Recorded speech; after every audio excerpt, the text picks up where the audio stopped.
So first off, I want to make sure to introduce myself. My name is Cecil Jentges. I'm the author of Bellingham, one of the latest Images America series books that Arcadia has put out. Like she said, I'm born in Portland, so I'm a native of the Northwest, but I'm not a native of Bellingham itself. But throughout my 20s, I had a chance to be able to go out and travel across the United States, seeing many towns, many cities. And after seeing all those towns and cities, when it came time to actually settle down, it wasn't actually Portland that I fell in love with. It was the Bellingham area itself. And the reason for that is it kind of reminded me a bit of Portland, but it had that small town feel to it. And I kind of settled around the Fairhaven area where everybody kind of knows each other. And I noticed that's kind of a trend across all of Bellingham. With that said, another one of the questions that I hear a lot is, how did I end up getting into this particular project? I personally, for my own business, I'm a security contractor and own a self-defense studio, so it kind of seemed a bit mismatched on how that happened. But realistically, I'm actually like she said, the president of the Historic Fairhaven Association. And it was through that relation that Rebecca Coffey with Arcadia approached me, asking me about being able to author this particular book. And I started looking into it and was seeing more and more about it, and I was very surprised that there wasn't already one created. And so the very first thing I did is I went and I talked to Jeff and Gordy and seeing if there was a historian that was really wanting to take this project on. And I heard mixed feelings about Arcadia. And how those books kind of come about in their creation, and a lot of great books that all these historians are currently working on, but nobody was really taking on the Arcadia itself, or the Arcadia's book itself, so I figured there might be a possibility that I would try to take this one on. A couple other things that kind of happened serendipitously at that same time was I met Gordy. It was back in February, and found out he had a whole museum of his own collection underneath the Fairhaven Pharmacy. And looking at that, I was noticing that I had some images that were available to me that weren't really compiled yet into a great collection like the Images of America series provides me the framework for. The other thing that also happened was last year, unfortunately, my mother had passed away, and she was very, very big on history and making sure that all of us knew it. And with the decision that Bellingham was going to be the town that I settled down for, I figured what better way to get to know the town that I decided I was going to live in than to take on this project and kind of learn a bit of history myself through the process. So because of that, and because of the graciousness of Gordy and everything that he knows, and sitting down a few different times with Jeff Jewell, if you're not familiar with who he is, he's archivist for images here for the Walking Museum, and going over a lot of the history behind this stuff. So without any further ado, I'd like to show you what I was able to come up with, what I was able to compile from the images I had made available to me, and a little bit of captions underneath them. So what I'm going to do from here is, first off, is acknowledgement. If you don't know Gordy, this is Gordy at two different points in time. Right now in the Fairhaven area, it is the oldest building in that area, or no, it's one of the oldest businesses that's in that area that's still around. And he's been working it for quite a while. There'll be some images of the previous owner of the business who he bought it from later on the slides, but the Gordy on the right is the Gordy that I know. And so a lot of the times we're sitting down there going over with a bunch of books in front of us and albums of all the pictures he's taken and all the history that he's had as well. So I'm going to read here the acknowledgement I have for him. And for a couple of the other people involved as well. So I would like to acknowledge Jeff Jewell and the Walking Museum for their support in providing valuable insight on the history of Bellingham. I also want to give a special thanks to Gordy Tweet. Without his nostalgic insight, knowledge of history, and photograph collection, this book would not have been possible. I would also like to thank Rebecca Coffey, my editor at Arcadia Publishing, for her patience in keeping me focused. There's quite a few different emails reminding me, hey, we got our deadlines. And it's something that you see, and it reminds you, it was very important. It keeps you on track. Unless otherwise noted, all these photos are from Gordy Tweet's collection. Now, for this particular portion here, I'm going to actually go and read off my introductory here. This introductory is kind of a compiled of what I was able to be made aware of and through my studies and talking to Jeff and Gordy of kind of how the history of Bellingham started off with before we kind of get into the more industrial area. So Bellingham's history was molded on the hands of dreamers, on the backs of the fortune seekers, and the hearts of adventurers. Guided by the kindness of the area's first inhabitants, the Lummi tribe, as well as surrounding Samish, Nooksack, Semiahmoo, and Skagit tribes, Bellingham Bay was able to come together and become Washington State's secret masterpiece of the North. Bellingham's story starts with a quest to find Marco Polo's mystical land of Cathay, which was China actually, or more specifically the legendary Strait of Anian. Over 200 years later, though, these stories still influence many explorations leading to the discovery of the Americas. In 1592, Juan de Fuca came up to the west coast from California, still seeking the same Strait of Anian.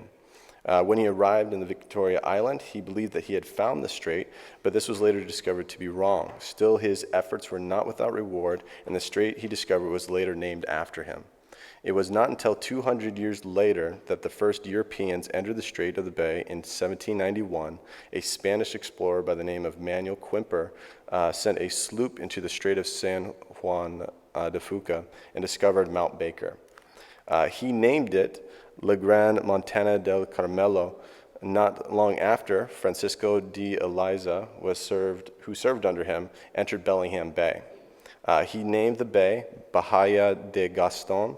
However, after the Spanish-British Nooksack conventions in the 1790s, Spain's exclusive ownership of the area ended, and Russia, England, and the United States started making their own claims.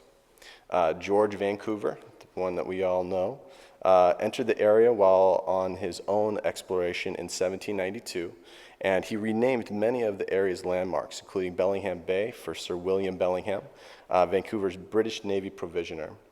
After the War of 1812, the 49th parallel, which is now the U.S.-Canadian border, was established with provisions and the joint occupation, and in 1824, Russia signed an agreement that it had no claims in the area. It was not until June 17th of 1846 that the British ceded completely to its side of the borders, and in 1853, the Washington Territory was formed. So that's a very condensed version of how so many explorers had kind of gone over the same area, and it was kind of convoluted as far as who was there and when and who representing, and where I was getting information of who was actually saying their particular explorer was the one that got there first. And through cross-referencing a few different things, I kind of noticed that there was a newly discovered map that Marco Polo had in an upcoming book that kind of showed a variation of what Alaska looked like, but it was really more the mythology that he had projected out there that actually influenced the maps that were used by the explorers of the time until they're able to prove otherwise of what it looked like. And in that way, it was the Spanish who took that on very heavily that kind of entered the area first. Even before Washington was its own territory, Bellingham was already in the beginning stages of becoming established. In 1849, while trading with the Lummi natives, Samuel Hancock was told that they had seen coal in Bellingham Bay, but he was forbidden to mine it. And in 1852, Captain William R. Paddle could be found in the San Juan Islands working on cutting and delivering lumber for San Francisco to help rebuild it after the fire. While working, he received word from the different local natives that there was coal in the Bellingham Bay. And Paddle investigated and found there was indeed some coal there. He established his claim, which would become the Unionville settlement and later became the towns of Bellingham and Fairhaven. He headed back to San Francisco to get some companions to help him set up the claims, but at the same time, down in Olympia, Captain Henry Roeder and Russell V. Peabody were speaking to Lummi chief Chowitsa about a water source they called Watkum, meaning noisy, rumbling water. That was ideal for the water power they needed for the mill. They decided to hire a few Lummi Indian guides and entered Bellingham Bay by canoe on December 14, 1852. After a little searching, they found Whatcom Creek and struck their claim in what would become the town of Whatcom. They then returned to Olympia to pick up a Mr. Brown, who was a millwright, and went down to San Francisco to get the machinery and supplies necessary to start the mill. Upon their return, Captain Paddle, as well as a Mr. Morgan and a Mr. Thomas, were already located on their claims, this making them the first Europeans to settle in the area. So it's more of a technicality that they end up being the first ones there. There was a lot of people with a lot of different interests kind of researching that area, and even just through the there's literally two ships passing each other on who was going to end up actually there first. Let me see here. In the summer of 1853, in an area of land owned by Roeder and Peabody, an uprooted tree exposed a vein of coal. This led to an examination of the area that became the Bellingham coal mine. It was purchased by Captain Fauntleroy and Associates to add to their property just north of the discovery, which would later become the start of a town called Seaholm. 2 years later, in December 1855, under the donation law, 18 people laid claim to Whatcom County, even though there were many other people living in the area at the time. In the same year, the Indian War broke out in the Northwest, creating the need to establish a Fort Bellingham. Aside from an issue with the natives from Vancouver, it was relatively peaceful. There were still conflicts over land ownership of the San Juan Islands, creating tension between the British and the United States. And after what was called the Pig War confrontation in 1859, the troops in Fort Bellingham would indeed be relocated to the San Juan Islands. I thought it was kind of an interesting discovery. I didn't know that there was at some point in time an actual Fort Bellingham until it was realized that with the Pig War happening around the San Juan Islands because of the 49th parallel issues that they end up relocating them over there. All right, during the gold rush hit the area, especially in 1858, during 3 of the 4 months was the height of the gold rush, there was more people in Whatcom County than all of the surrounding territories put together, encouraging the belief that this would become the San Francisco of the North. However, the boom was short-lived once it was required for the gold miners to receive a permit from Vancouver before they could mine. They logically circumvented Bellingham Bay. That was a very big tactic move for the town up there in Canada so they could utilize all this traffic for their own growth. Let's see, the next great venture in Bellingham was its rail system, the connection between Portland, Oregon, and Canada. It was unknown whether it would be the terminus to cross the mountains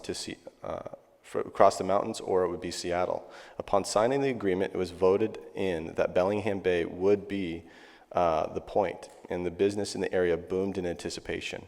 But this dream would end in heartbreak, when the map of the proposed route was presented to the Secretary of the Interior, he refused to accept it, stating it was against public interest to have the line go past Seattle before crossing the mountains. This caused a decline in the Bellingham area until the connections of the Northern Pacific made it through Bellingham Bay in 1883, spiking yet another anticipated boom.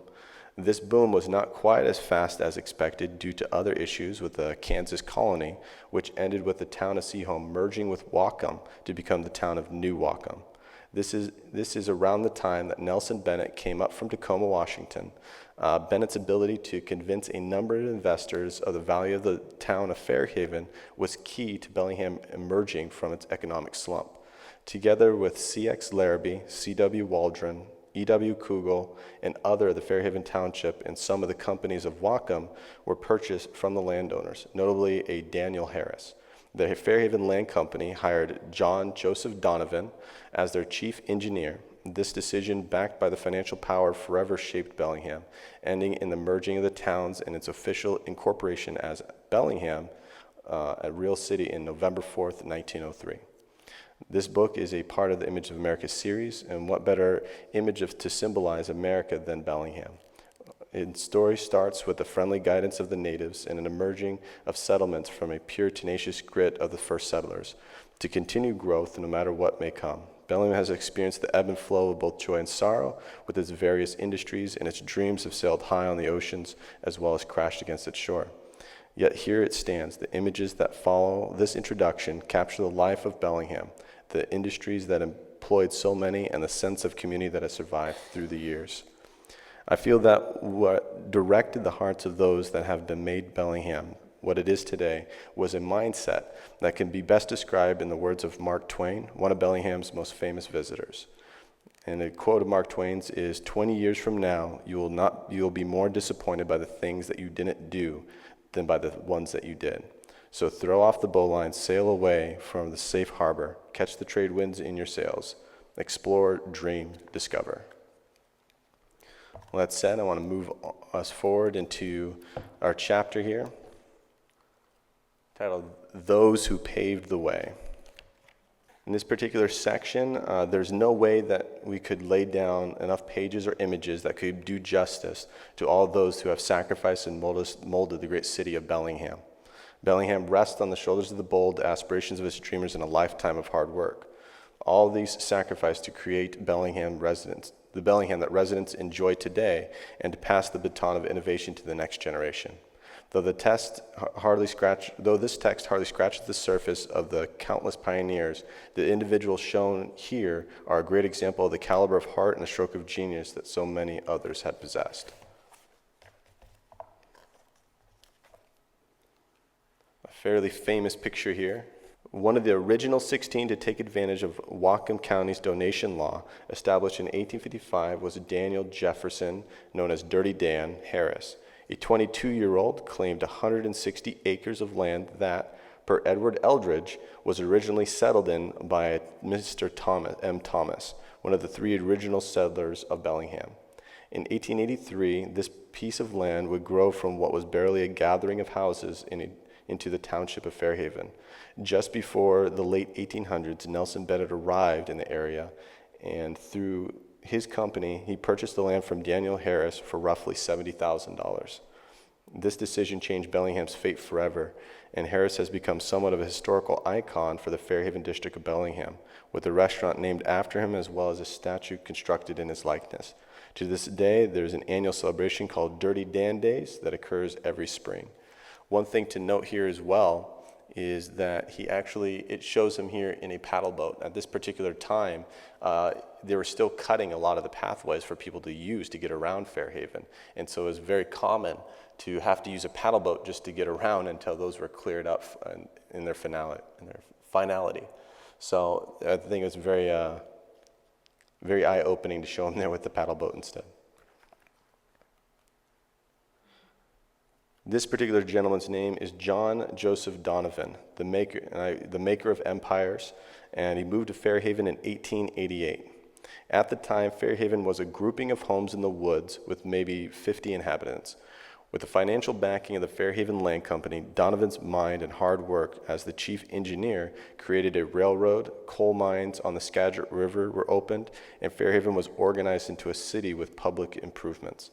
Once Fairhaven was organized, Donovan focused his efforts on railway projects, specifically to help connect the Bay Area with Canada, Portland, and over the Cascades to Spokane. During this time, Donovan opened a lumber and logging company with J.H. Blodell and the Larson Estate, providing jobs for 600 men. Later, he was involved as the director of First National Bank, director of St. Joseph's Hospital, which was secured largely because of his efforts, trustee at the State Normal School, and a member of the Chamber of Commerce, with the merging of Fairhaven and Whatcom largely due to his influence.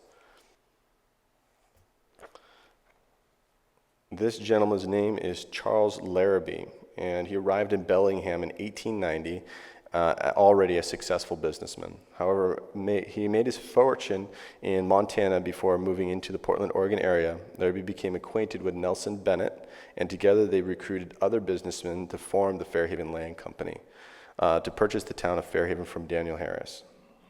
Larrabee has purchased Bennett's buildings and retained control of the company all the way until his death.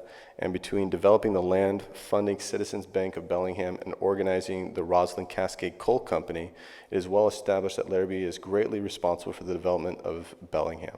After his death, his family donated 20 acres to create a state park named after him. Larrabee State Park is the first state park in Washington's history, and it was arranged that if the land were to be used for any other purposes, it would actually be returned to the Larrabee family, and that still stands today. Kind of an interesting way to make sure it stays a park.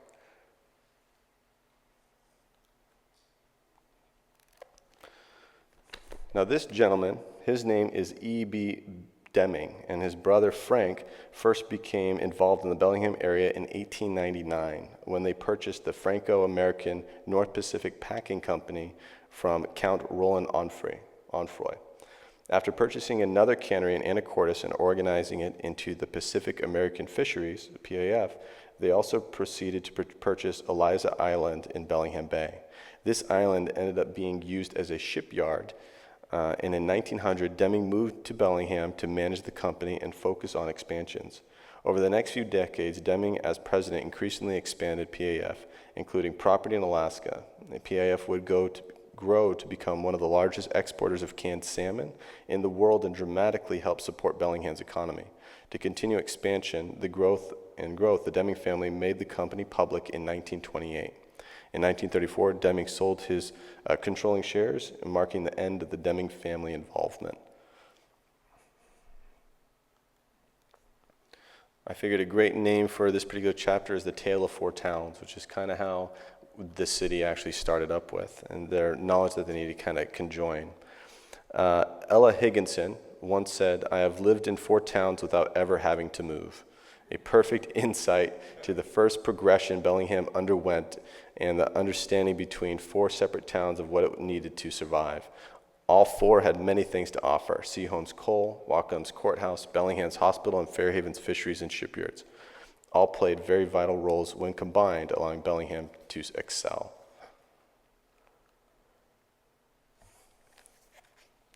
This image here is after Seattle's Great Fire in 1891, Bellingham recognized the importance of having a more modern equipment than just leather buckets for their bucket brigade.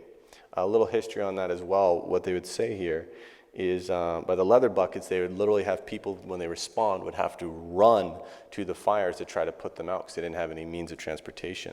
And it was said that a lot of times when they got there, they were so exhausted that they had to catch their breath before they'd even be able to do anything with putting the fires out. So after Seattle's fire, they realized they kind of need to step up their game a little bit. So both the Hook and Ladder Company, established in 1889, and the Hose Company started shaping up this industry. A great example is this early 20th century fire department wagon that belonged to Fairhaven.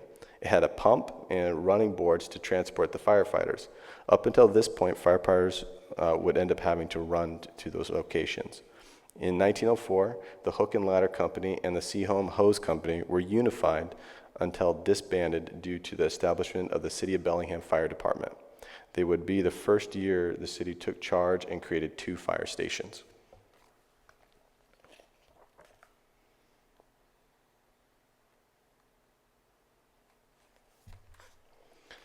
Ella Higginson was a writer, poet, and community leader, and in 1889 she wrote her first article to achieve national acclaim due to its sensitive topic. In 1889, that sensitive topic would be divorce. The following year, she wrote her most famous poem, The Four-Leaf Clover, as shown here. It was both a poem and was put to music.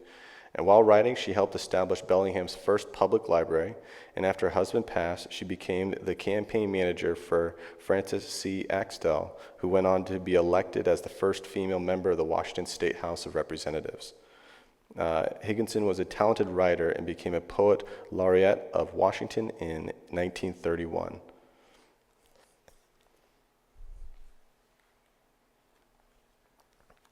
This right here is a drawing of Bellingham by the famous artist James, known as Jimmy Tilton Pickett, as seen in the newspaper Reveille. The image, clearly seen from the perspective of an artist, exaggerates Bellingham's prosperity, focusing more detail on the center with the ships, giving an impression of Bellingham having an ambitious industry.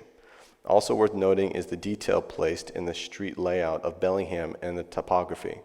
The Reveille was the local newspaper that was only in publication from 1888 to around 1898, though Jimmy Pickett became known as the newspaper artist for some of the big papers, including Seattle's Post-Intelligencer and Portland's Oregonian. Jimmy was a half-native son of Captain George Pickett, who even as a young child showed signs of being artistically gifted.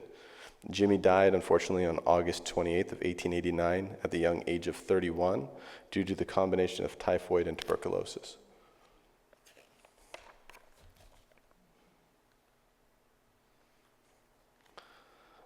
These two structures here, once upon a time in Bellingham area, had two hospitals serving it. In 1891, St. Joseph's was started by Sister Teresa Moran and Sister Stanislas Tighe, who traveled across the country to Fairhaven from Sisters of St. Joseph of Peace in New Jersey. Around the same time, though, St. Luke's Hospital was being established on the corner of Forest and Holly Street by St. James Episcopal Church Parish. In the 1930s, St. Luke Hospital was incorporated as a nonprofit community hospital, and in 1989, it merged with St. Joseph's Hospital after being acquired. Currently, St. Joseph's is located at 2901 Squalicum Parkway.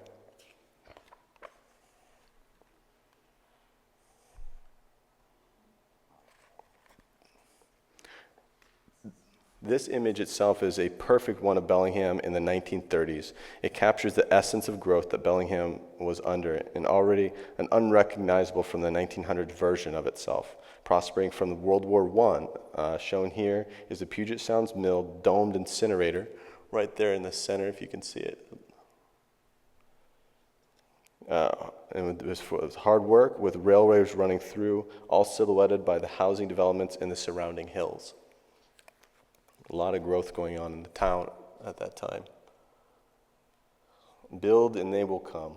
From the beginning of rumors of coal in Bellingham Bay to the current berry farms, tourism, and refined oil from surrounding areas, Bellingham is a seasoned city to the roller coaster of economic ups and downs.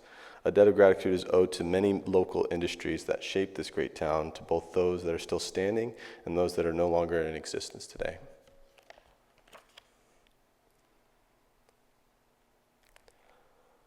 This right here is a perfect view of what life looked like at the farm during the early 1800s. Agriculture, like many other industries, was being redefined by the introduction of machinery, slowly replacing the use of horses. This caused many types of crops to flourish, particularly tulip mania, in the near future. This is a great example of what the farming area around here looked like at the time, where they have both horses being used and the introduction of machinery over there.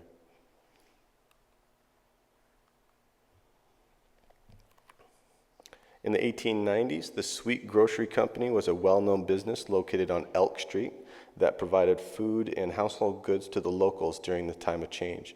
It was common to use horse-drawn carriages to pick up and deliver this product. Elk Street is what is currently now called State Street.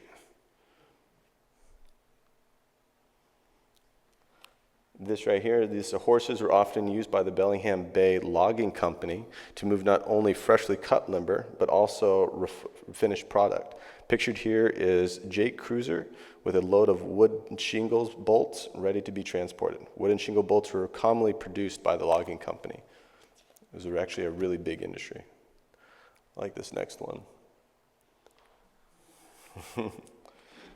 A symbol of the fortitude and ingenuity required during the pioneering of the Bellingham area, these three loggers sit on top of an extremely large log that was placed on a wagon. With no assistance from modern technology, it is set up to be pulled by 6 horses, which was commonplace in the 1890s. I particularly like this picture because we think of how difficult it would be even nowadays to move a log that big. Imagine in a time where you're making wheels out of wood, on how they got that on there.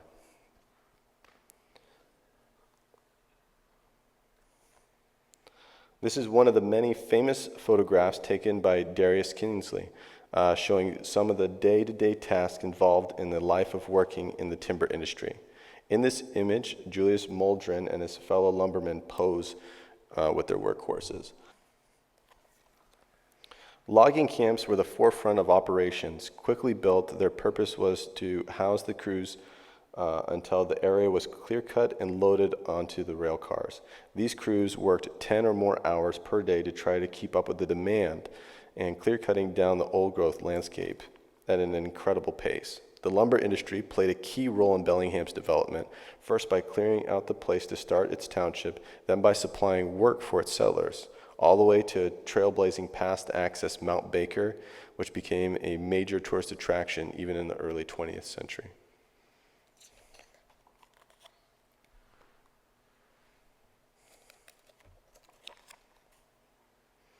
Located just north of Bellingham, off of Northwest Avenue, one could find the home of Bellingham Coal Mine Company, one of the industrial giants. This sign marked its entryway to the many that were employed here. The mine remained in operation up until the 1950s.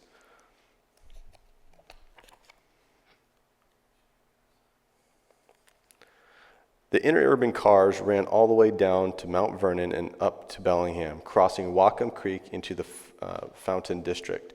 The groundwork for each en route was first mentioned in the October 14th, 1903 edition of the weekly Blade of Whatcom, but it was not until 1912 that the interurban drawbridge was built over Skagit River and the route was completed.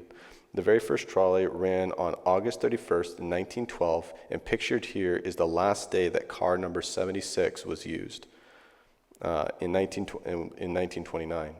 Due to both cars numbered 75 and 78 derailing, as well as the drawbridge being condemned as unsafe, the rail line was officially abandoned on June 1st, 1930. Around the same time, trolleys would run down what is now Railroad Avenue, taking people to and from Canada.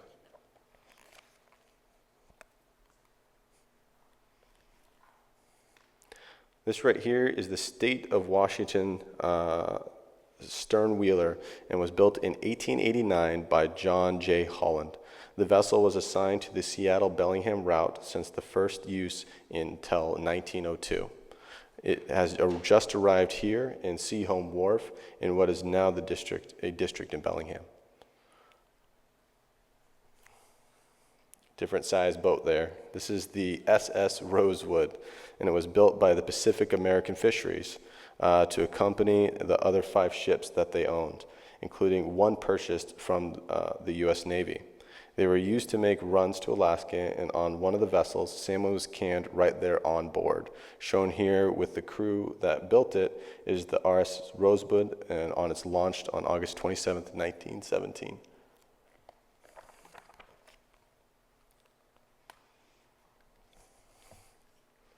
This right here is actually a typically sized schooner docked in one of the world's largest processors of Pacific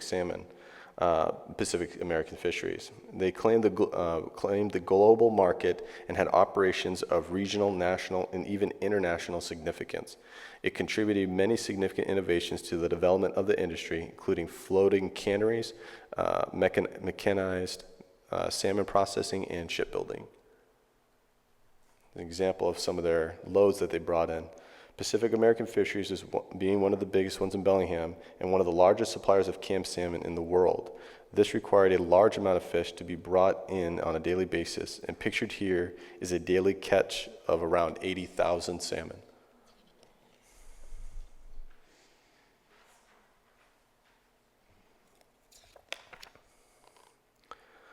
This is one of the boilers that was the first piece of equipment brought in by Peter Pan.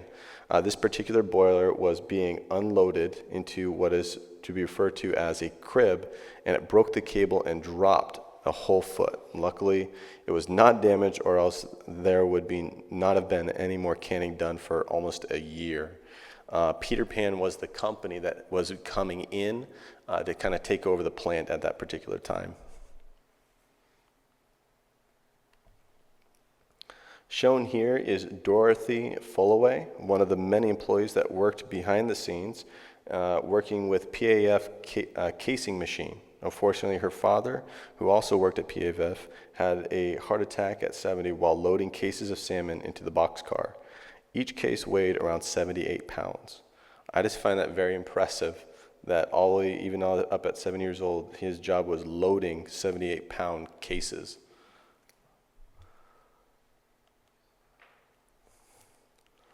This lunch box belonged to a man who came from a family of fishermen and was one of the last Pacific American Fisheries employees in Bellingham.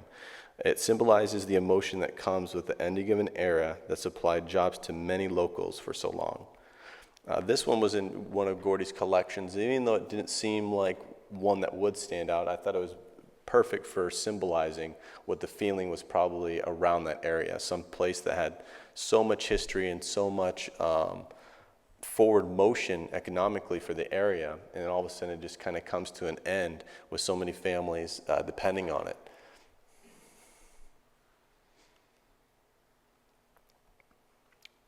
This right here is the sign that was outside of the headquarters of the Pacific American Fisheries. That was the hub. This particular headquarters right here was the hub of the world's largest salmon cannery. Its beginning was humble, however, starting off as a little cannery called Franco-American North Pacific Packing Company. It was E.B. Dumming, who I showed you earlier, that with the combination of this and purchasing the northern fisheries in Anacortes, they were organized into this particular company that lasted for nearly 66 years. They were grew substantially, especially in the early 20th century, eventually expanding into the Puget Sound and Alaska. Fast forwarding to 1966 was the closing of PAF, marked the end of this era, and the property was sold to the Port of Bellingham. It is now the location of the Alaskan Ferry Terminal.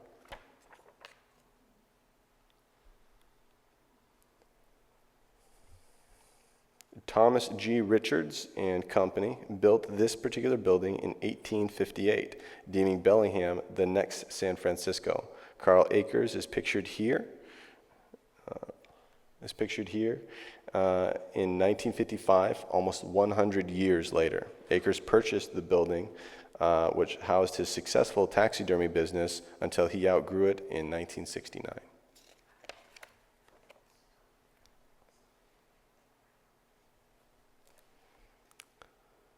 In 1909, George Cole and Lyndon Brown opened Brown & Coles Incorporated in Linden, making it the oldest supermarket in Washington. 3 years later, they opened a second store when they purchased Setzer's Grocery Store and Meat Market on the northeast corner of Iowa and James Streets. John and Anna Setzer opened shop in 1904 and lived above the store until it sold it. Though the names of the new owners,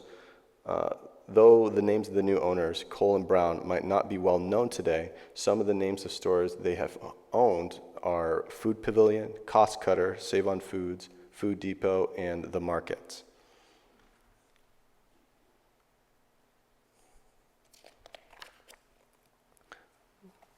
Morse Hardware Company was the largest hardware store at the time and historical Bellingham predecessor of modern home improvement stores. Shown here is David Morse, who was the youngest of Robert Morse's boys. Cecil Morse, the oldest son, ran the store and worked side by side with David until he passed in 1958, and David's son Robert took over. Currently, Robert's son Mike runs the business. They do have a business, they're still in business still. They don't have an actual location here, though you can see their building. They do a lot of their sales online now. In 1893, New Whatcom passed a bill to establish the State Normal School, later to be known as Western Washington University. On September 6, 1899, the school opened with Edward T. Maithes as principal. With the merging of Fairhaven and Whatcom, the school changed its name to Washington State Normal School at Bellingham. As years went on, the school steadily grew, and in 1933, it was authorized to grant a Bachelor's of Arts in Education. Soon after this, school board president Charles H. Fisher was terminated by the Board of Trustees after casually stating to an editor at the Bellingham Herald during a party that Soviet bonds pay back 5%. Word of this spread that Fisher was an anti-American, and the school, and believe it or not, the fountain out in front on Western University is named after him. But yes, he casually mentioned that at a party, and it gets, word spreads, especially when you're talking to a Bellingham Herald editor, that it kind of came across as anti-American. The school continued to grow, and it was renamed Western Washington University in 1977 after it was established as a college of business and education.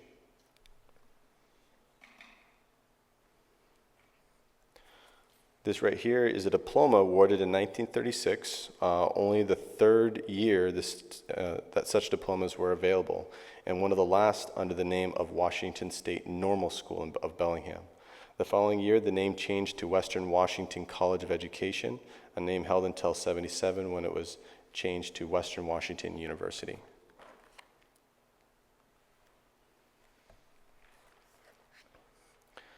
The first Herald building was finished in 1890, and it was located off of Larrabee Avenue in southern Bellingham, and once housed what was considered the best printing house in Washington, outside its three main cities. At this time, the paper was called the Fairhaven Herald, and it went through many changes, a merger, and even a suspension during its earliest years. It was not until the 1903 merging of New Wacom and Fairhaven into Bellingham that the newspaper's name was changed to the Bellingham Herald. Pictured here in 1926, over 20 years later, the Herald building stands tall and proud on the corner of State and Chestnut Streets, housing the one newspaper that has not only survived the test of time, but thrives.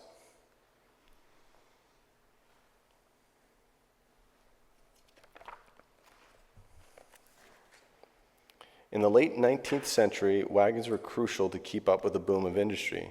This raised in economic sustainability supported blacksmithing business such as Bowers & Crow, located off of what is now Elk Street, or what was Elk Street and now State Street. Shown here is a wagon from Jackson Transfer Company having some work done on it.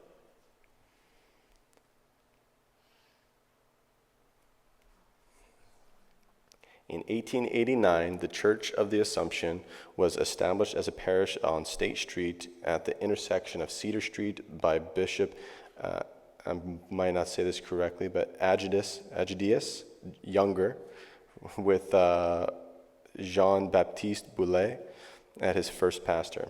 At the time, this area was central for Catholics in Whatcom County-based towns. The structure is still standing today. However, it was not erected until 1920. As shown here in the 1950s, the Church of the Assumption was moved when the school was being built on Cornwall Avenue and stands tall and much unchanged. In 2000, there was many repairs and both a chapel and gathering area were added. The Church of the Assumption is one of the iconic landmarks of Bellingham.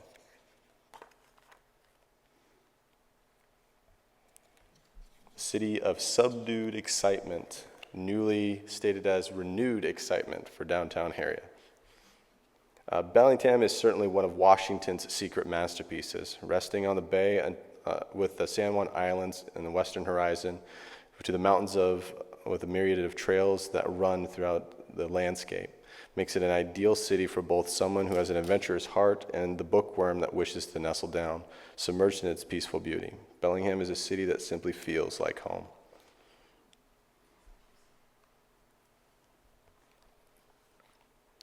This is the construction of Mount Baker Theater, which was part of the nationwide movement to build magnificent theaters. Took over 80 craftsmen experienced in carpentry, masonry, and plaster castings. Shown here is the placement of the boiler in its last months of construction. Mount Baker Theater, one of the greatest buildings in Bellingham at the time, opened its doors on April 29, 1927. Over the years, the appeal of grand theaters dwindled, and due to the economy, the once magnificent structure started to show its age. In 1978, Mount Baker Theater was placed in the National Historic Landmark Register. With the dedication and funding of many people, Mount Baker underwent a massive restoration and remodeling, and in September of '96, Mount Baker Theater had its grand reopening.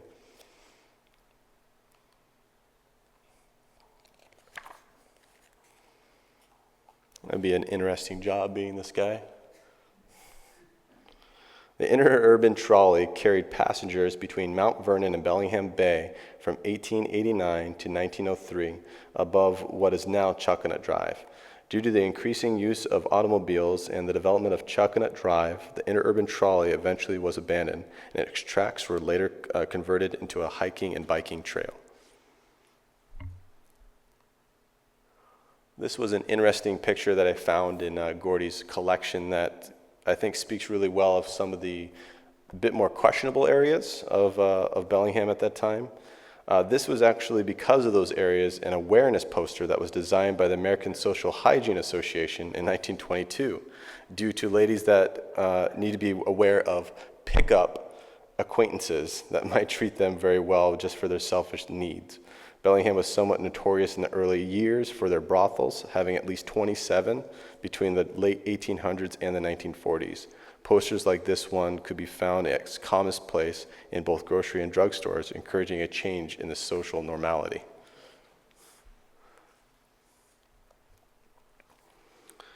This is out on Lummi Island. The local Bellingham club went bird hunting by the fisheries. This group consisted of businessmen and doctors. Though a common pastime in the 1950s, it can clearly be seen that some of the members were more experienced with handling their firearms than others, based on where we're pointing those things. Oh. This right here, these were called the New Year's babies, with a fun piece done by the Bellingham Herald, in which they posed the very first child to be born in the Bellingham area together for each year for the year 1928 until 1934. It was something done for fun and enjoyed by many of the locals.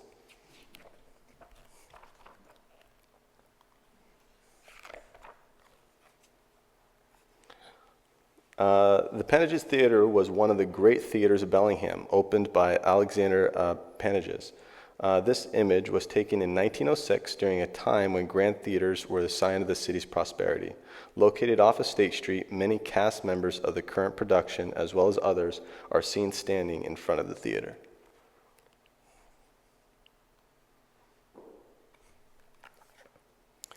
Baseball has always been one of America's favorite pastimes, and Bellingham was no exception. The 1938 Bellingham Chinooks Baseball Club was one of Bellingham's earliest baseball teams. This team featured a number of former and future major leaguers and played their home games at Battersby Park in Bellingham. And this particular image as well, you can kind of see, but each one of them has their name of who they were written on the front of it, which Gordy has been able to figure out every single one of them. Still, the state normal school at the time it was handed out, The Messenger was a yearbook for students. This copy was for June 1912 at a time when school terms cost 75 cents a year. Written just inside was a dedication to the class of 1912 stating, "To the spirit of progress and to the social uplift movements of the 20th century." As you can see here, it was held together with twine.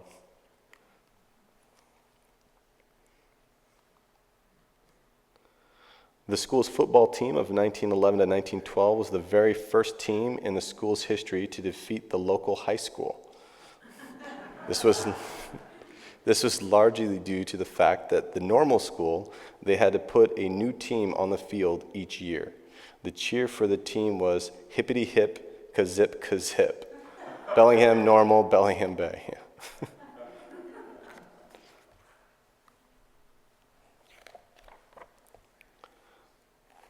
Frances Larrabee was a prominent and influential woman in Bellingham. She was married to C.X. Larrabee, but more notably, she was responsible for the opening of a state park in her husband's name and the funding of Bellingham Bay's Home for Children, and was the main benefactor and influence in establishing a YWCA in Bellingham, as seen here, being enjoyed.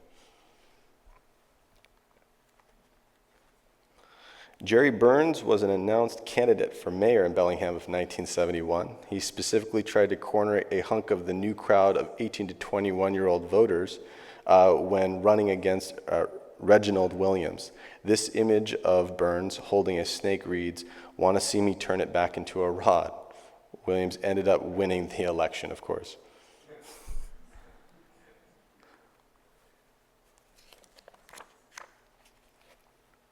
From 1897 to 1943, a whistle named Ollie was used at the Blodell Donovan lumber mill to tell people the time. It was often that many people would set their watches to the Ollie, which could be heard all over Bellingham. It would whistle at 12 p.m., 1 p.m., and 5 p.m. After the whistle was retired from Blodell Donovan's lumber mill, it was sold to a company in Canada. Later, it was brought back to Bellingham, even though a portion of it was cut off and removed. It was placed in the museum before finally being taken to Western Washington University. Currently, the whistle Ollie is used for emergency notifications at the school campus. The notable thing here, this guy right here.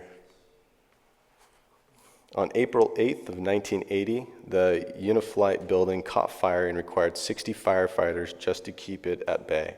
Shown here is Rob Neal, using a hose to keep 2 tanks of acetone and a railcar load of plastics cool so that they would not blow up. This image has been used locally from then on as an example of what not to do. They called this the hot dog on the stick.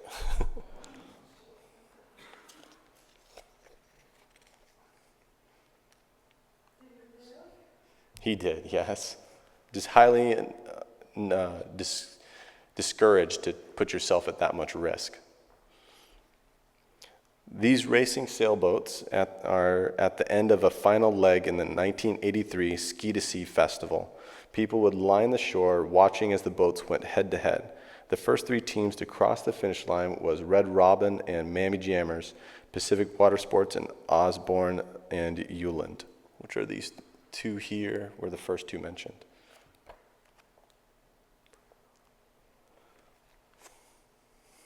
These local boys who rode their bikes down to the festival are a perfect example of what it was like to grow up in the early 1980s. Ski to Sea has its roots going as far back as 1911 with the Mount Baker Marathons, but it was not until 1973 as an event for the Blossom Time Festival that it became what it is today. Another great image, I thought, to kind of have an insight of almost the cliche group of boys from that time period.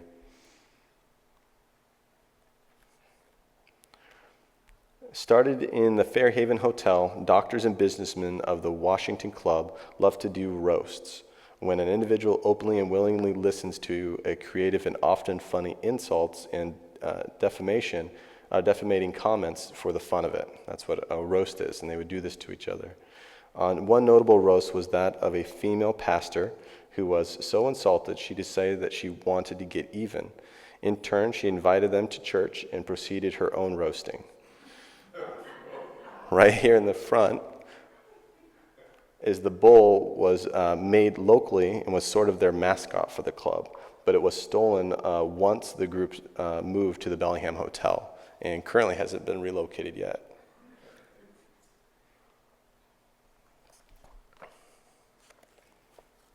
In the early 20th century, the automobile changed the landscape of the world forever. From then on, this also motorized other equipment and vehicles became normal. Motorcycles were soon to follow and were ever popular in Bellingham. Shown here is a man posing with what appears to be a motorcycle from the 1910s. Whoops.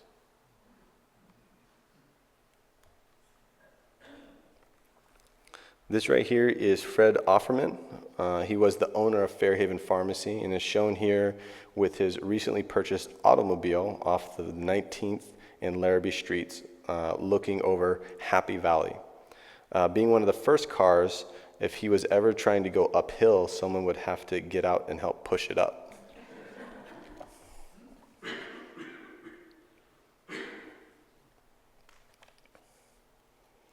Tulips became so popular that in May 1920, the Tulip Time Festival was organized and tulip queens crowned. The next year, there was over 100,000 bulbs planted. The bulb industry and festivals continued here in Bellingham until 1929, when a series of severe freezes forced the removal of the industry down to Skagit County.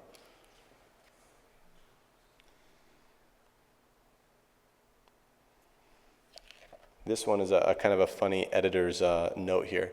I wrote this as the skeletons in the closet, but it was presumed that it was an apostrophe S, so it reads the skeleton is in the closet. Everything that produces light casts a shadow, and even a city as peaceful as Bellingham has a dark side. From its beginning, this fair city has dealt with Indian wars, riots, racism, and stone-cold killers mingling with its people. This chapter explores Bellingham's underbelly and the shameful secrets of its past.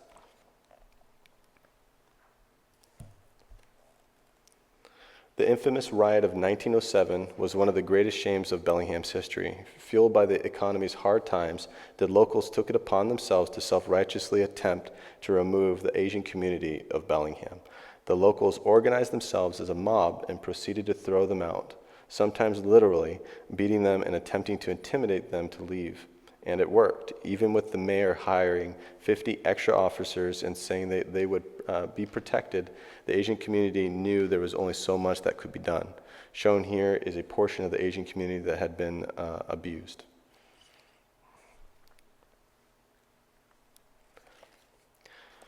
This is the Swastika Literacy Society, which was formed in 1912.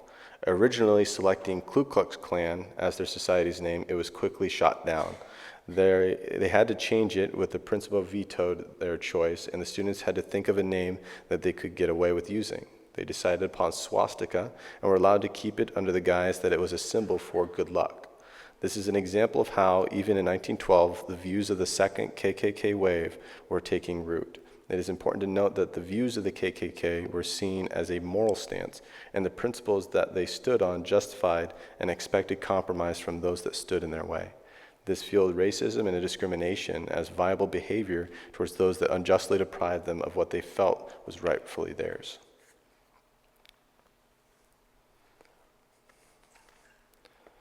This is the Tulip Creamery Company, founded in 1921, and appears all that would be in this building. However, it is shared the same building as the Tulip Hall, which was this upper floor area. The Tulip Hall, located on the second floor, was known during the 1920s as a secret meeting place of the KKK members every Tuesday evening. With the spread of the second KKK wave on the rise, the police played a crucial role in dealing with the racial tensions. Though certainly the least violent of the three waves, Bellingham possessed the strongest and longest-lasting Klan in Whatcom County. With the Klan society and reach into politics, however, there could very well be one of their members in this photograph.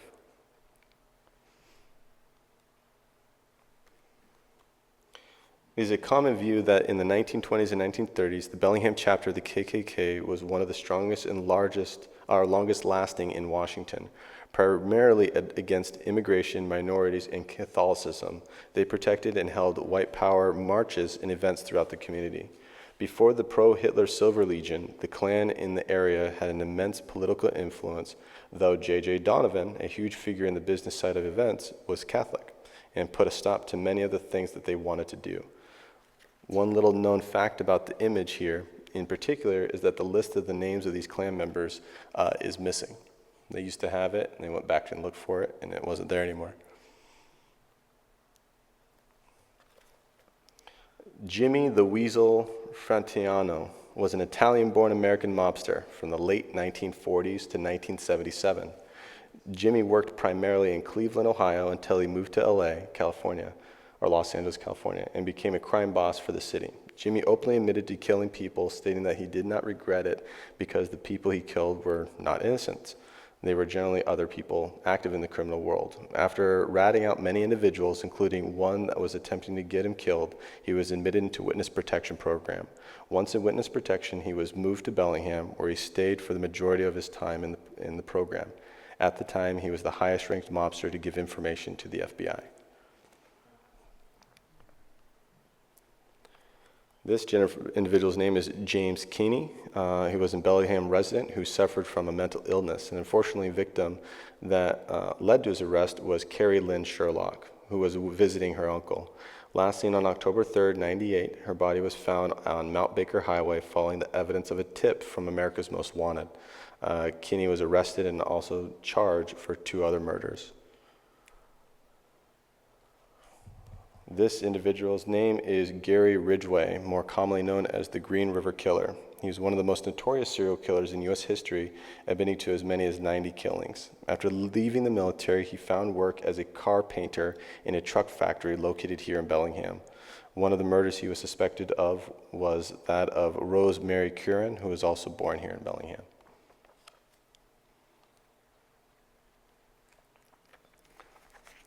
These 2 individuals were known together as the Hillside Strangler.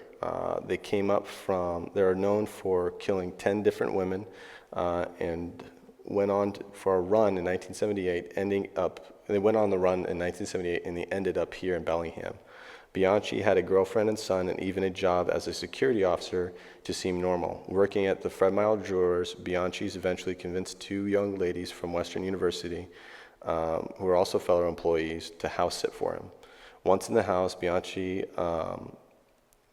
did what he does, and Police Chief Terry Mangan realized the connection and arrested them.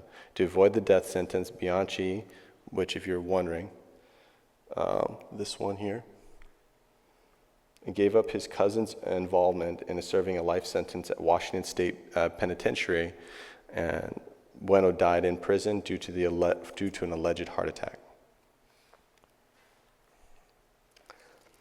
This individual's name is John Allen Muhammad, and he fled with his children to Antigua after his then ex-wife filed for a restraining order. While there, he became partners with Lee Boyd Malvo before coming to Bellingham. Civil Deputy Mick Jolly, police took his children into custody. In response, John and his partner went to Washington, D.C. area and shot and killed 10 victims to make it appear the killing of his ex-wife was random. After being caught, Muhammad was sentenced to death in November 10th of 2009.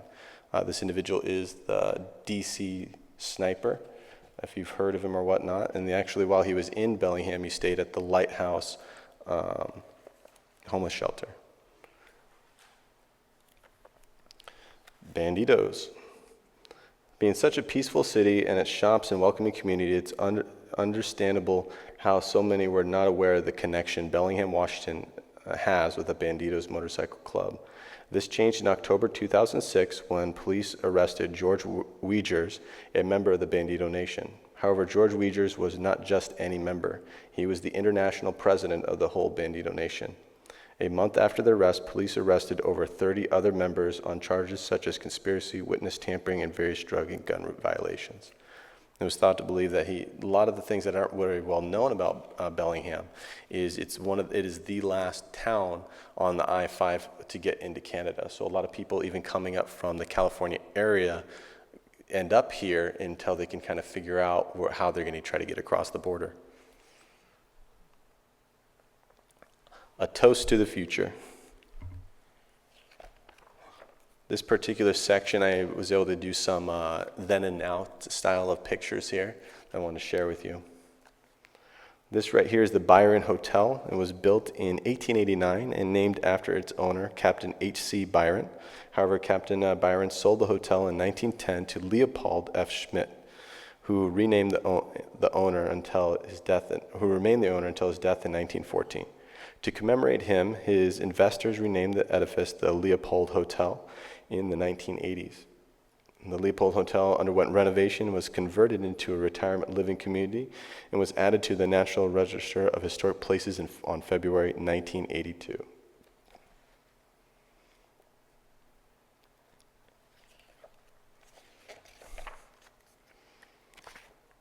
Commercial imported tea was open from 1903 until 1907 and located in what is still to this day the thriving business district in downtown Bellingham. It's located right here. Just coming out of an economic rise and bust caused by finding out that this would not be the rail terminus, businesses were in high risk for failure. The image above was taken from Railroad Avenue looking east down State Street toward Holly Street and would have been taken shortly after Fairhaven and Wacom had merged into Bellingham. Pictured center is where Liberty Theater would later be located.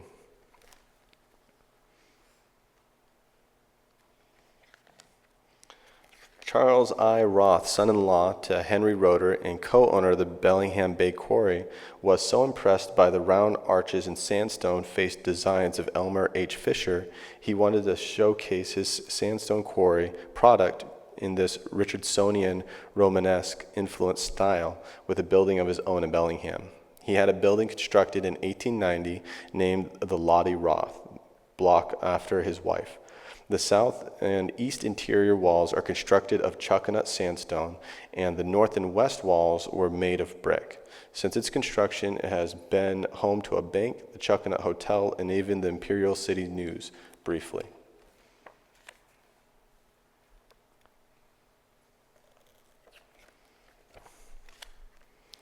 In 1890, W.A. Ritchie built the second Whatcom County Courthouse out of the Chuckanut sandstone from local quarries. The structure cost $65,000 to construct, and once finished, it towered over its surroundings.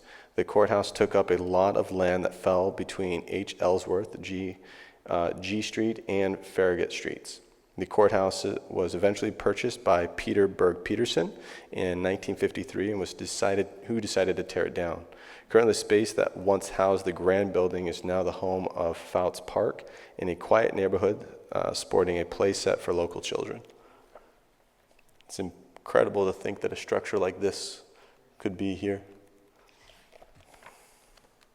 And so is this next one. The majestic Fairhaven Hotel was built in 1890 by the Fairhaven Land Company.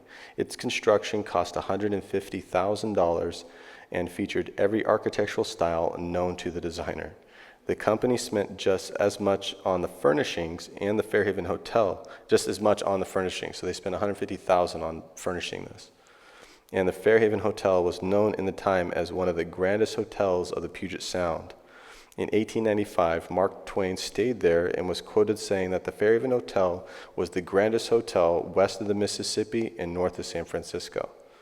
To the left, one can see how the hotel is surrounded by wooden planked roads during its prime. Currently, the property's old site, as shown below, is not in use.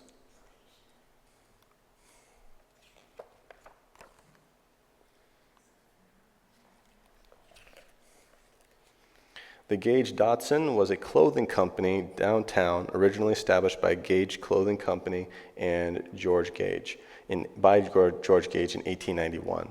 Later, his company was consolidated by McDougall and Dodson Clothing Company of Fairhaven, and through a series of name changes, landed on Gage Dodson. It was known as the place to go to buy suits as well as other formal wear. Gage Dodson stayed open all the way up until the 1950s, and currently it is the home of Bell Bridal and Formal Shop, a business that complements the legacy of one of Bellingham's pioneer businesses.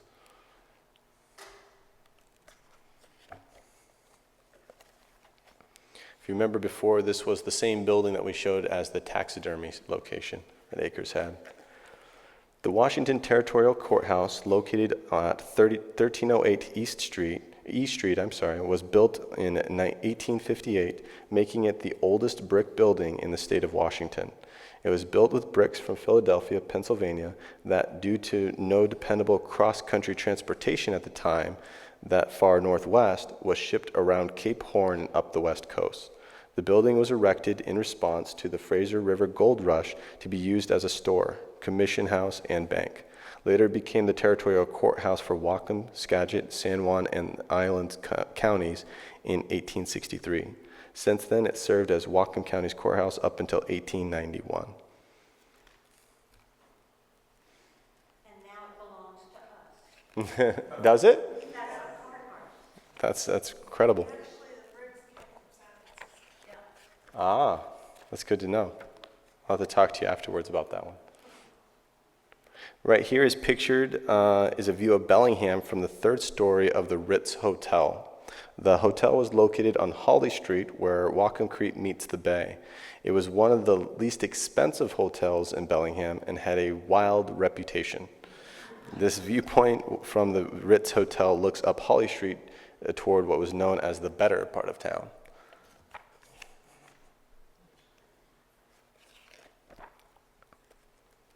The Sandwick Building, constructed by Otto Sandwick, was located on the northwest corner of 11th Street and Harris Avenue in the Fairhaven district of Bellingham. It was the home of Citizens National Bank of Fairhaven, as well as other shops, such as the Sandwick Candies. Unfortunately, on September 10, 1949, the building caught fire, and despite the firefighters' best efforts, it burned down.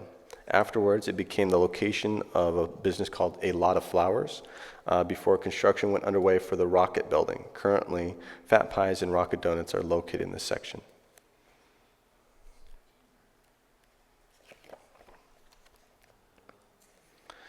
This is a 30,000-foot tall cloud of black smoke that billowed from Whatcom Creek, dwarfing the landscape surrounding it.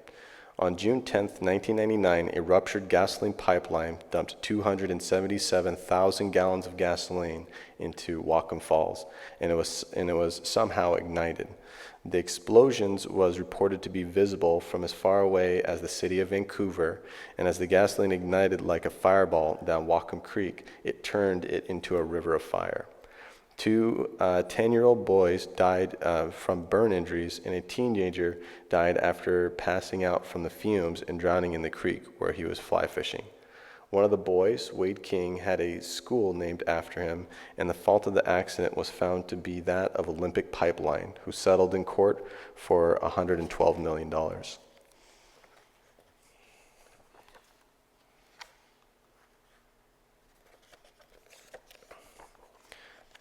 And this here is the last image I have on my slide, and it's an image of the Knights of Pythias in Masonic Hall, which were built in 1893, and has been the meeting place for many societies and fraternal orders named on the central base sheet metal escutcheons.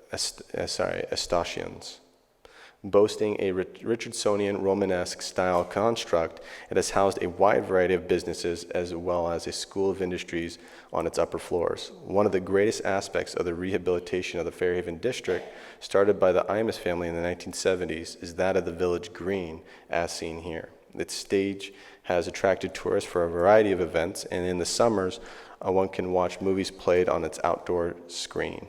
A known landmark of Fairhaven, the Village Green also hosts a mural to commemorate members of the community. And that concludes my PowerPoint of some of the different images that are in this particular book. There's many others also in there, but I just want to kind of highlight some of the ones that might have a peak of interest to you.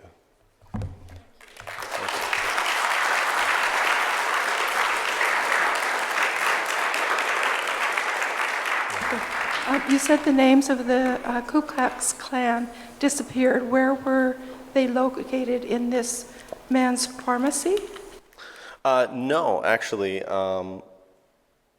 Gordy was the one who actually gave me a lot of insight of some of the history that happened, but this was actually a held archive that I believe was in Linden at the time, when, which is where this particular picture was taken, that when they went back to look for it up there, I'm not sure exactly which building it was that held it, but it was sometime around I would say the 1960s that they went back in there, and it wasn't located there anymore. And it was believed that the reason for that was there's a lot of well-known established families in the community that were ashamed of what their ancestors had done. Same theme. Those youngsters, well-dressed, whom the word swastika described, were those school kids or normal school kids? They were, actually. Yes, they were from what is now Western Washington University. Yeah, that's where they were trying to get it established. It's important to remember that even though we kind of have a hindsight view of the time of what was going on, that viewpoint, especially in the area, was very common. A lot of it being established on the fear of losing the jobs that was supplying the money they needed to sustain the life they had. And so when anybody came in that would have the chance of interrupting that, a lot of times that was what fueled these kind of ideals and the self-righteousness of why they decided to do what they did. I might just add to that. I volunteered down at the State Archives for like 18 years, and every once in a while someone would come in carrying this white robe, and they would say, Grandpa has died, and we were cleaning out the attic, and we found this thing, and they were horrified and didn't want to own it, but didn't know what to do with it, so they'd say, would you like to have this? I don't know that one was ever taken in. I think it was 1925, like when that one article was, they organized a big parade in Bellingham, the KKK did, and hundreds and hundreds of people turned out. The parade was big, but then the townspeople saw what the signs said, which was things like, get the Irish out, and, Italians not wanted, and things against the Catholics and the Jews, you name it. It was pretty much, 90% of the town that they thought ought to leave. And so as the parade went on, people began to kind of fade away the spectators, and that was the end of the KKK that day. Well, if there's no more questions, I'm very grateful that you came out to watch the presentation of the book. If you currently have a copy and you're here, I feel more than happy to sign it for you. If you're trying to figure out where you might want to purchase it, it's great as kind of a talking piece for your home or anybody visiting. It's something you already mentioned it before, Village Books, very big supporter of a local bookstore, and they have it on file as well. So you can go ahead and get it there if you want to pick it up. Thank you.